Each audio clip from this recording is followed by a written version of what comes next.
Hello everybody, my name is Alan Lee and I am a Taiwanese American. Today I'm going to show you the hidden beauty of Taiwan. I'm here in the southeastern corner of Taiwan, specifically the Tri-County area between Yunlin-Jiayi and Tainan. It's centered around the famous Alishan. And believe it or not, there's so much more to explore besides the popular destination here. Now let's explore the 23.5 degree latitude of Western Taiwan.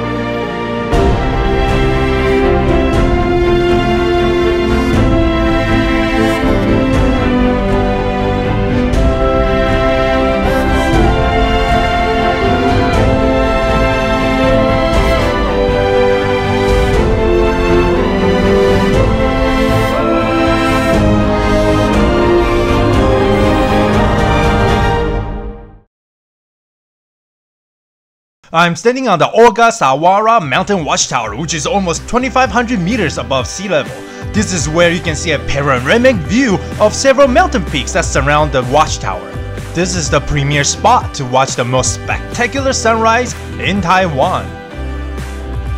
Alishan has an old railroad system that's well known for cherry blossoms that bloom along the tracks. And our first stop down the railroad tracks is the Fenqihu. It is an old railroad station used by the loggers back in the day and a small rustic town nestled in the forest cascading down the mountainside. Nowadays, it has one of the most lively markets in the region. During certain times of the year, the nights in Fenqihu might be lit by a sea of fireflies. In fact, you can find these beautiful firefly night parades all over Alishan between late spring and early summer. Besides the firefly, there's a delicacy which is native to Alishan, the Ayu jelly. This mango-looking fruit is the Ayu fruit. It's primarily found in this region, but it's made into a dessert that's enjoyed by the entire nation. Next up is the Alishan Tea Farms. Like the Napa Valley, which is famous for its wine, the tea in this region is highly coveted by tea drinkers all around the world. So much so that Alishan tea is a brand name on its own. The high altitude, fine mists, and fertile soil make this region one of the kind for growing tea. There isn't only tea in Alishan, but there's also coffee. The man leading the coffee revolution in Taiwan is the Coffee Prince. He envisions the Alishan coffee to be the Jamaican Blue Mountains of the East. To that end, he has not only produced award-winning coffee that has gained global recognition, but he is also educating local coffee cultivators. May the Java be with you, my friend. The Coffee Prince is part of the Zou tribe. They are a local aboriginal tribe that is native to the Alishan region. The tribe revolves around a hut called a kuba, where only tribal elders and adult males are allowed to enter. The kuba is also the center of their celebration called the Mayazvi, loosely translated as the War Festival. Down the hill into the Alishan lowlands is the Siraya region and the home to the Siraya tribe. Their 1,000-year-old history has recently been rediscovered by archaeologists and is currently in revival. They are famous for their night sacrifice, which is held in September to worship their ancestors. In addition, in the Kabuaswa region on the southwestern coast, they also hold the Calling of the Sea worship to commemorate their ancestor who has lost their life on the sea. Also well known in the Siraya region is the Yujing mango. It is a famous sweet fruit that is loved by Taiwanese and exported all over the world. During the summer, it is made into a wildly popular mango shaved ice. There is also the Guanziling mud spring. It is a must try. The hot spring water bubbles up from deep underground, carrying a fine black clay with it. The alkaline spring water and the clay is well known for its ability to moisturize your skin, making it silky smooth. Once you're done with your mud spa, why not try the local delicacy, the Guanziling roasted chicken. It's a marinated whole chicken stuffed with herbs and slowly roasted into perfection. The tender meats and the irresistible aroma will make your mouth water. Further down the mountain is the Santo Reservoir. It is an historic site where Hata Yoichi, a Japanese engineer, built the first dam in the region. The dam provided a stable water source that had ended the rampant famine and diseases in the area. It was the largest construction of its time in Asia. And today, you can visit the dam and Mr. Hatta's residence next to it. Not far away is the old Thailand Waterfalls. It was a water purification facility built at the dawn of the 20th century, which has recently been made into a historic site.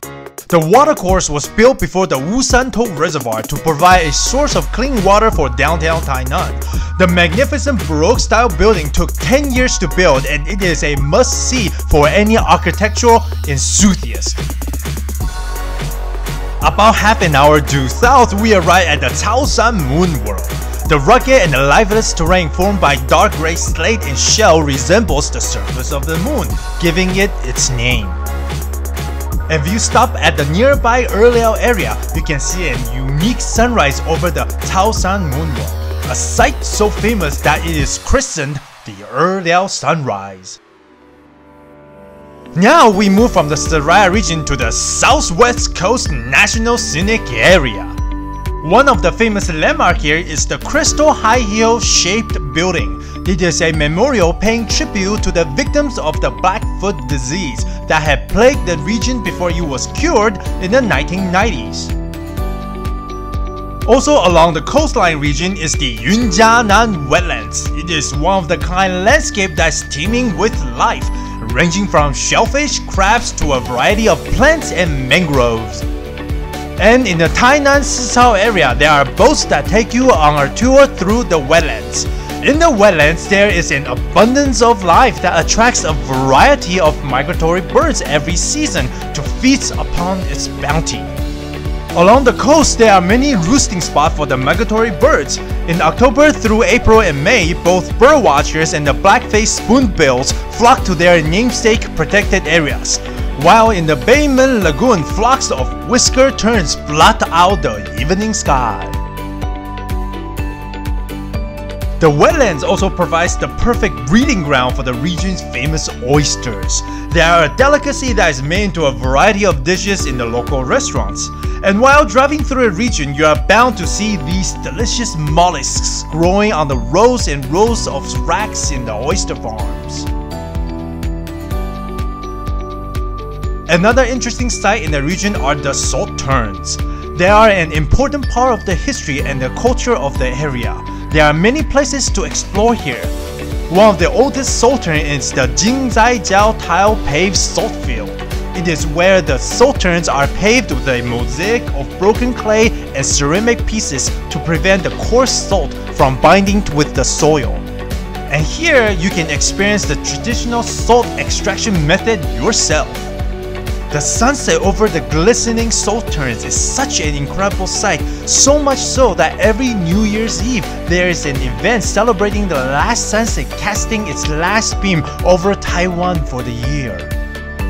And at the nearby Chigu theme park, you can climb Taiwan's tallest salt mountain or visit the nearby crystal-shaped building, which is a popular photo destination, all of which are a sight to behold. In southwestern Taiwan, you will find an abundance of temples. The religious nature of the region is derived from its reliance on an agricultural-based economy. The largest temple is the Nankunsan Daiten Temple, which hosts 13,000 statues throughout its numerous shrines, adorned with intricate reliefs, carvings, and sculptures. And on special days, it hosts large festivals and rituals, one of which is an annual fortune-telling event that foretells the fate of Taiwan. We will conclude our journey at the Budai Fishing Harbor Tourist Fish Market. After a long journey exploring the southwestern Taiwan, nothing beats a stomach full of local cuisine. If you are a gourmet, the Budai Tourist Fish Market offers a large selection of fresh catches. There are a variety of fish, clams, oysters, shrimps, crab, octopuses, and many other seafood that could be made into countless dishes beyond your imagination. From the mountain to the sea and from the Aiyu to the fish, we have just traversed through a small corner of雲嘉南. There are still lots more to explore, and you have to come and see for yourself.